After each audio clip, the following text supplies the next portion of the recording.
लोकसभा चुनाव के लिए कांग्रेस ने मध्य प्रदेश की 9 सीटों पर अपने उम्मीदवारों के नाम घोषित कर दिए हैं। पूर्व मुख्यमंत्री दिग्विजय सिंह को भोपाल लोकसभा सीट से उम्मीदवार बनाया है, तो वहीं राहुल गांधी की करीबी माने जाने वाली मीनाक्षी नटराजन को मंदसौर से प्रत्याशी बनाया है, जिसके बाद कार्यकर्ताओं में नया जोश देखने को मिल रहा है। भारतीय राष्ट्रीय कांग्रेस ने 8वीं लिस्ट में 38 उम्मीदवारों के नाम जारी किए, जिसमें भोपाल लोकसभा सीट से दिग्विजय सिंह का टिकट फाइनल कर दिया गया है।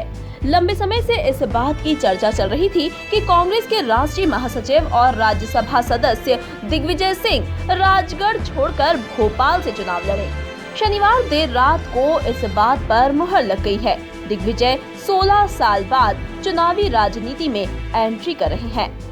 उन्होंने इससे पहले 2003 में मध्य प्रदेश विधानसभा का चुनाव लड़ा था। सत्ता गंवाने के बाद दिग्विजय ने 10 साल तक चुनाव नहीं लड़ने की घोषणा की थी। 2014 में कांग्रेस ने उन्हें राज्यसभा में भेजा। इस बार उन्होंने मध्य प्रदेश की किसी भी लोकसभा सीट से चुनाव लड़ने की इच्छा जताई थी। यही वजह है कि भाजपा के मजबूत किले को भेदने के लिए सीएम कमलनाथ ने अपना पासा फेंक दिया। दिग्गी के भोपाल से चुनाव लड़ने से कांग्रेस रिचार्ज लगने लगी है। देखिए, ये गढ़ बीजेपी का है, इसीलिए आदरणीय दिग्विजय सिंह जी जैसे टॉल लीडर को कांग्रेस ने उतारा है और निश्चित ही इस गढ़ को इस बार ढाएंगे।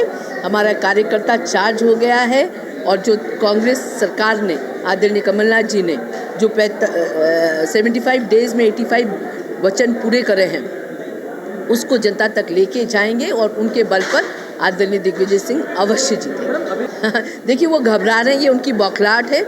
जी तो उनके मिनिस्टर्स तक कह चुके हैं, चाहे वो प्रसाद जी हो जो कि जनसंपर्क मंत्री है केंद्र में, वो भी कह चुके हैं। तो इसलिए ये मुद्दा नहीं है, मुद्दा नौकरियों का है, मुद्दा किसानों का है, मुद्दा शहरी रहवासियों का है कि 15 साल के बीजेपी के कुशासन में उनको कितना नुकसान हुआ। ये सब मुद्दे रहेंगे और बीजेपी मुद्दों से भटकाने की कोशिश करेगी, पर जनता समझदार है। दरअसल यह रणनीति मुख्यमंत्री कमलनाथ की है। उन्होंने कहा था कि बड़े नेताओं को मुश्किल सीटों से लड़ना चाहिए।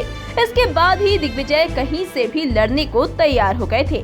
उनके भोपाल और इंदौर से लड़ने की चर्चा शुरू हुई। हालांकि दिग्विजय की रुचि इंदौर से ज्यादा भोपाल में थी।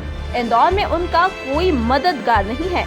भोपाल में मुस्लिम वोटर्स की ज्यादा तादाद दिग्विजय के लिए मददगार साबित हो सकती है। वहीं प्रदेश के जनसंपर्क मंत्री का कहना है कि दिग्विजय 1 लाख वोटों से जीतेंगे। लाखों वोट से कांग्रेस जीतेगी, दिग्विजय सिंह जी जीतेंगे।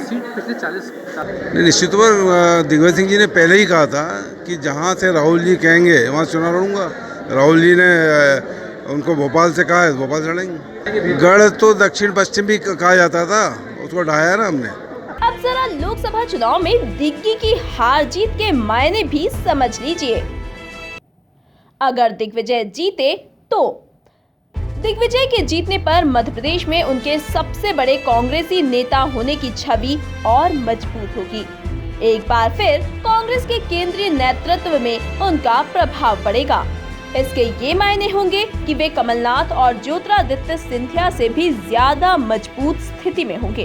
अगर दिग्गी राजा हारे तो 16 साल बाद चुनावी राजनीति में वापसी के बाद भी अगर दिग्विजय यह चुनाव हारते हैं तो कमलनाथ ही कांग्रेस के एमपी के नंबर 1 नेता बन जाएंगे। कमलनाथ सरकार और प्रदेश संगठन में दिग्विजय का दखल भी कम हो जाएगा। साथ ही दिग्विजय चुनावी राजनीति के मामले में हाशिए पर जा सकते हैं। वैसे कमलनाथ को दोनों स्थितियों में फायदा है। दिग्विजय जीते तो दिल्ली चले जाएंगे, हारे तो घर बैठेंगे। Bureau report, MP news, Bhopal.